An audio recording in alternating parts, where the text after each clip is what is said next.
Oi pessoal, tudo bem? Sejam bem-vindos a mais um vídeo Desenha e Fala.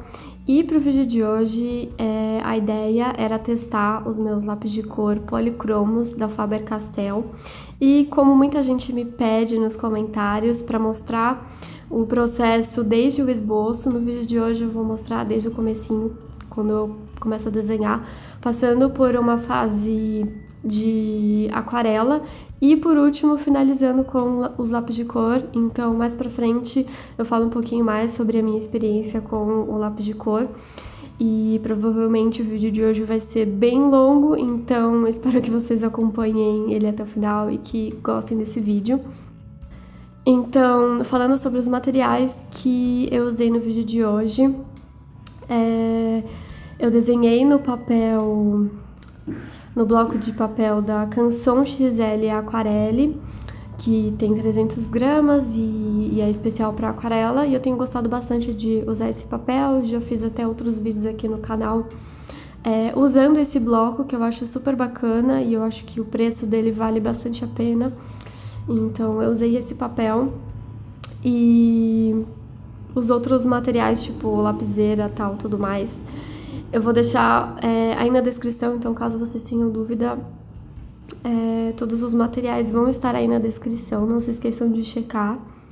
E a aquarela que eu vou usar nesse vídeo é a aquarela da Lucas, que vocês já estão cansados de ver aqui no canal, é uma das que eu mais uso e que eu mais gosto de usar.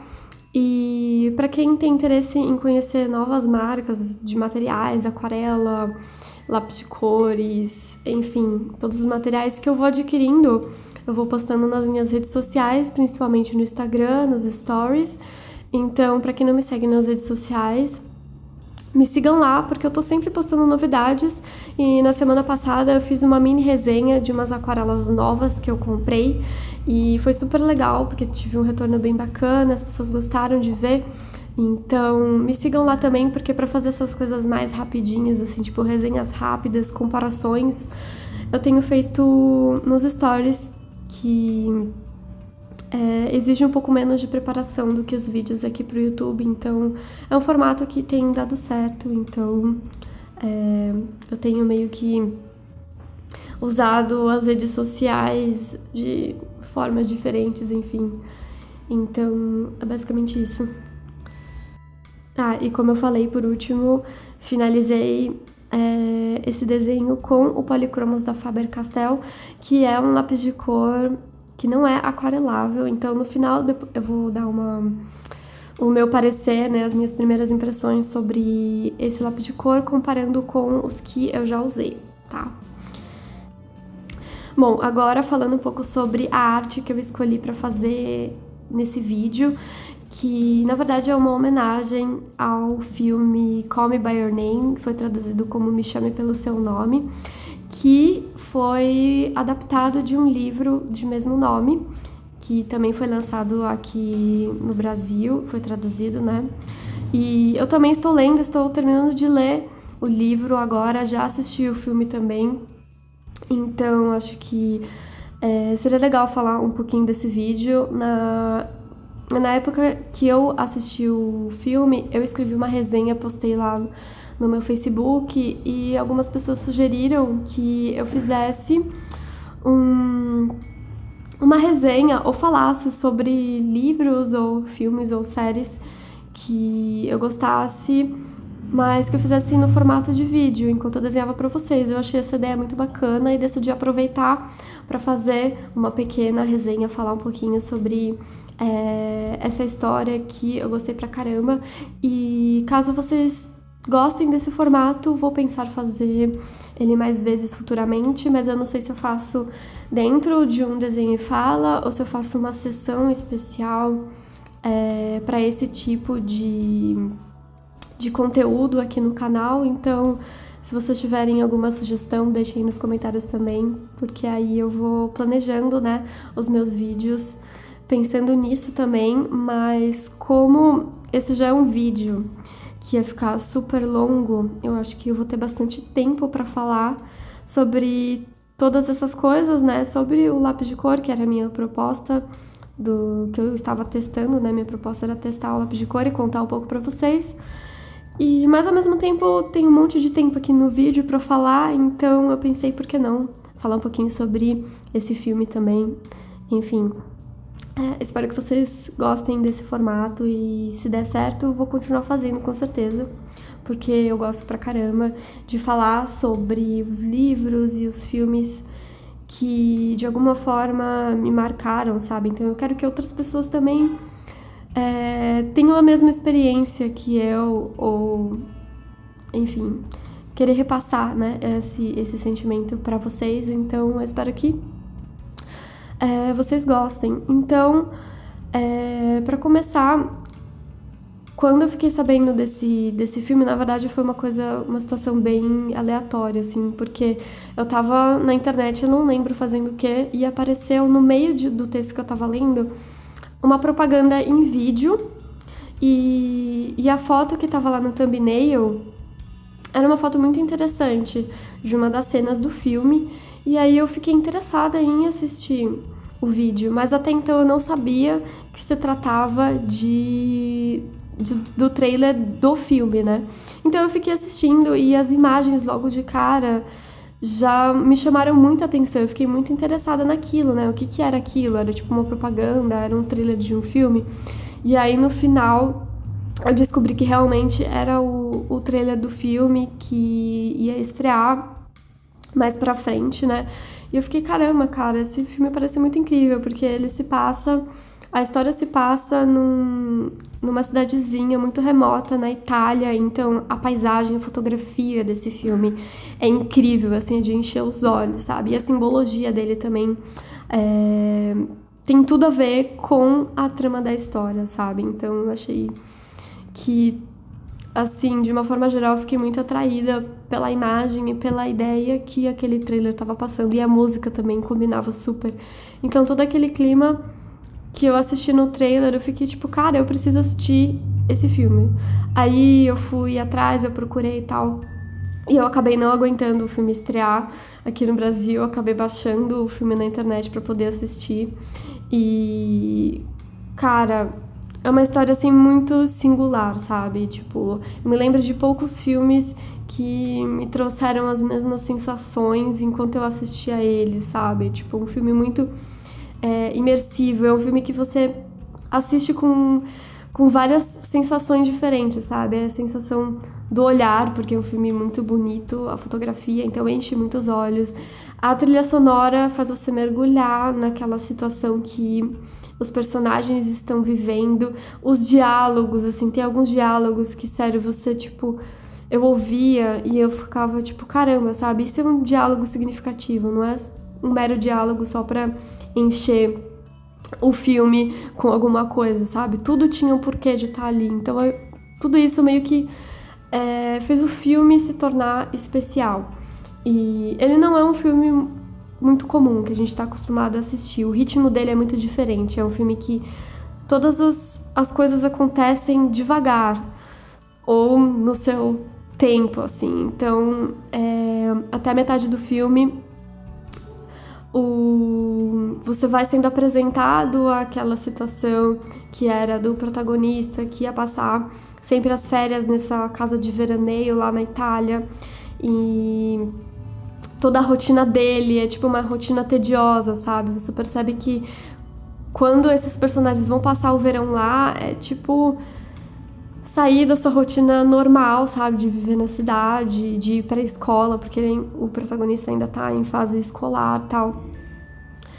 E então o filme passa essa sensação de tédio, sabe? De você viver lá, mas ao mesmo tempo vivendo tipo um processo de relaxamento, sabe? Tudo ao seu tempo. Enfim, tipo umas férias muito longas mesmo, de verão. E ao mesmo tempo a gente é apresentado pelo outro personagem, que é um outsider, né? É um americano que veio passar uma temporada de férias com essa família. E a família, né, do protagonista, que é o Hélio, eles sempre recebem um estudante ou um universitário, uma pessoa que está desenvolvendo uma pesquisa, um livro, alguma coisa assim, eles recebem esse estudante para passar lá uma temporada e eles terem, tipo, uma troca, assim, ao mesmo tempo que o estudante ajuda o pai do Hélio, que também é um pesquisador, e ao mesmo tempo ele tem essa oportunidade de viver essa experiência única que é passar os verões lá e, enfim, é basicamente isso. E a gente é apresentado a essa nova saga, assim, na vida do Hélio, que é a aproximação dele com o outro personagem, né, esse outsider. E enfim, aí você vai vendo como esse relacionamento deles vai se desenvolvendo aos poucos. No começo, eles meio que não se dão bem, eles estão sempre tretando, e depois eles começam a desenvolver uma amizade que talvez fosse se tornar algo mais, e você fica vivendo também essa tensão de não saber o que vai acontecer entre eles, e eu acho que tudo aconteceu de uma forma muito natural, assim, sabe? Tipo, eu acho que esse é o grande lance da história, é como tudo se desenvolve de uma forma muito natural e ao mesmo tempo tão intensa, sabe? E cara, tipo, eu acho que tudo que acontece tem um significado e é impactante de alguma forma, assim, eu gostei muito de como tudo se desenvolveu, apesar de ser um filme bem lento e de eu não concordar ou não entender muito bem algumas cenas, que eu só fui entender melhor depois que eu fui ler o livro, que fica mais claro o porquê de algumas cenas ou de algumas ações dos personagens, que não fica tão claro porque no livro, o livro é narrado pelo Hélio, então a gente tem toda uma visão e tudo é explicado com uma profundidade muito grande através da visão do Hélio. E no filme não tem isso, sabe? Então, algumas ações você fica meio confuso, mas eu acho que não é exatamente um problema. É só quando eu tava assistindo que eu reparei isso, sabe? Mas super recomendo quem se interessar pela história assistir o filme e ler o livro. Eu acho que a ordem independe, assim, você pode, de repente, querer ler o livro antes de assistir o filme, ou assistir o filme e depois ler o livro. Cada uma oferece uma experiência diferente, assim. Então, acho que ver um primeiro e o outro não estragou a experiência de ler o livro, por exemplo, ter assistido o filme antes. Então, fiquei feliz por isso. E eu gostei muito do final do filme. É um final, assim, cara, aquele final...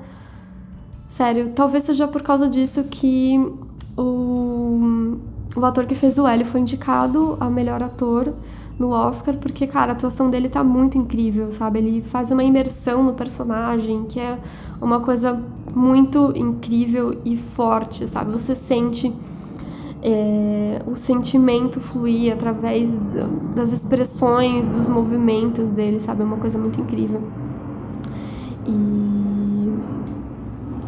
Enfim, eu acho que, na verdade, assim, não só a atuação dele que foi incrível, dos outros personagens também, dos outros atores, né?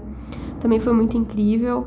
E falando em Oscar, esse filme também foi indicado ao Oscar esse ano, então é sempre legal ver um filme diferente que trata desses temas como o primeiro amor, a descoberta da sexualidade, coisas assim. Eu acho que é sempre legal quando esses filmes conseguem chegar ao Oscar, apesar de eu não ser dessas que calcula se um filme é bom ou não, se ele foi indicado ou venceu o Oscar, mas enfim, eu acho que é importante ter essa representatividade, sabe? Então, fico feliz que o filme foi indicado a algumas categorias no Oscar, inclusive de melhor filme.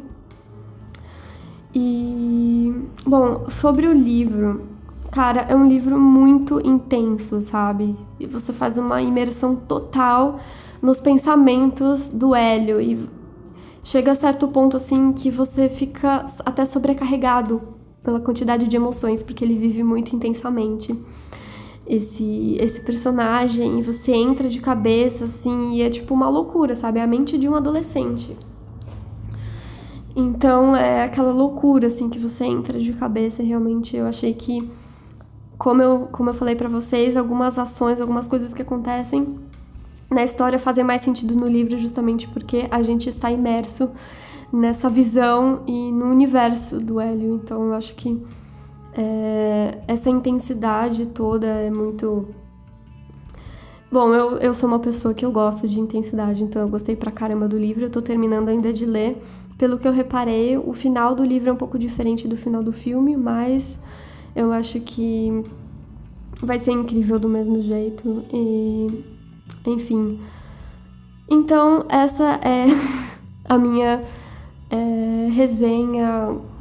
Não sei se eu diria resenha, mas as minhas impressões sobre essa história. E eu gostei pra caramba. Eu recomendo muito que vocês assistam o filme e leiam o livro.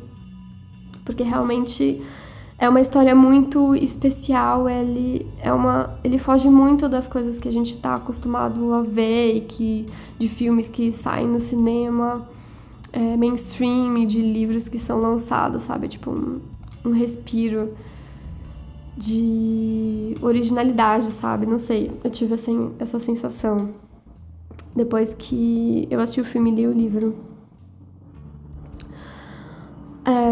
Bom, eu acho que é basicamente isso que eu tenho pra falar. Se vocês assistiram o filme ou leram o livro, deixem aí nos comentários o que vocês acharam, se vocês gostaram, pontos positivos, negativos. Queria muito saber o que vocês acharam da história. Bom, agora voltando ao processo do vídeo, eu queria falar um pouquinho sobre os lápis de cor da Polychromos e... Primeiro, em comparação aos outros lápis de cor que eu usei da Faber-Castell, que eram da linha escolar, eu já acho que a diferença é bem grande, porque eu usei durante muito tempo os lápis da Faber da linha escolar, e eles tinham uns problemas que me irritavam bastante. O primeiro é que a grafite sempre quebrava, não importa o que eu fizesse. Tinha algumas cores, alguns lápis que sempre que você apontava, a grafite quebrava, e isso era bem irritante, sabe?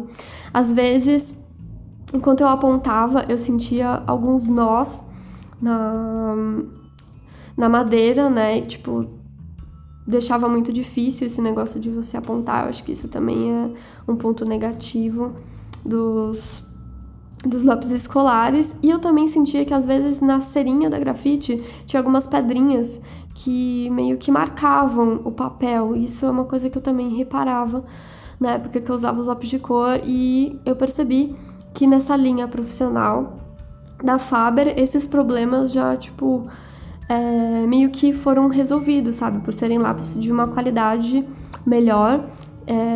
Eu achei que a grafite é um pouco mais macia do que os da linha escolar, é muito fácil de apontar.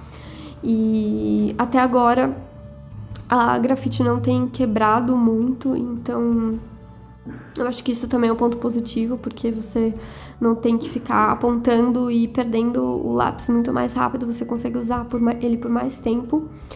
E também uma coisa que eu reparei quando eu comecei a usar lápis de qualidade no geral, nem precisa ser necessariamente lápis de cor, mas lápis de desenho mesmo, é que quando você compra um lápis de qualidade, parece que a ponta dele dura um pouco mais antes de você ter que apontar, sabe? Então eu tive essa impressão de que eu consigo usar a grafite mais antes de ter que apontar ela de novo. Então eu acho que essa é uma grande diferença de você usar lápis de cores que são mais da linha profissional e não exatamente escolares. Eu acho que tem essa diferença.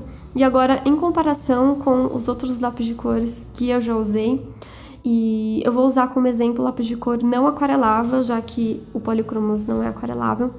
Então, o outro lápis de cor que eu já usei nesse estilo são os lápis da Brinzel. Eu não sei se é assim que fala, mas eu já usei esse lápis de cor outras vezes aqui no canal. E, cara, eu gostei muito dos lápis de cores da Brinzel, e eu acho que eles são ainda um pouco mais macios do que os da Polychromos, mas talvez eu tenha que usar um pouco mais e de formas diferentes para poder dar um parecer mais exato para vocês aqui sobre esses lápis de cor. Mas assim, nas minhas primeiras impressões usando o lápis da Polychromos, eu senti que eles não são tão macios quanto os da Brinzel.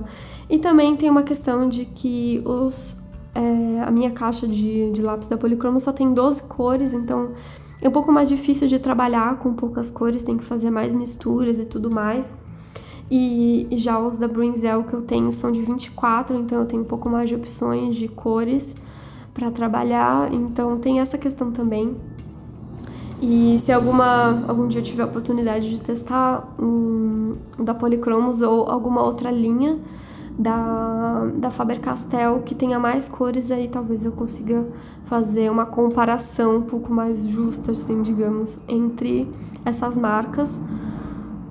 Mas enfim, eu acho que já vale a pena só pelo fato dela não ser uma linha escolar, e isso já faz uma diferença bem grande. Enfim. Bom, e pra terminar esse vídeo, porque eu já falei pra caramba, eu tô até ficando um pouco rouca, mas eu vou terminar esse vídeo falando um pouquinho sobre algumas novidades que eu tenho pra contar pra vocês. Bom, a primeira não é exatamente uma novidade, mas pra quem tem interesse em aprender aquarela do zero, eu tenho alguns cursos online. Para quem mora longe ou não tem tempo de fazer curso presencial, eu acho que é uma opção bem bacana. E eu tenho algumas opções de curso, e tem desde o curso de iniciantes, outros mais específicos, como retrato e aquarela botânica. Então eu acho que é bacana. E o curso de aquarela para iniciantes não tem nenhum pré-requisito, então não precisa saber desenhar nem pintar, então eu acho que é bem bacana para quem nunca usou aquarela ou para quem já usou, mas não tem muita experiência e quer avançar um pouco, eu acho que vale super. E a verdadeira novidade aqui é que eu tô lançando a minha mentoria.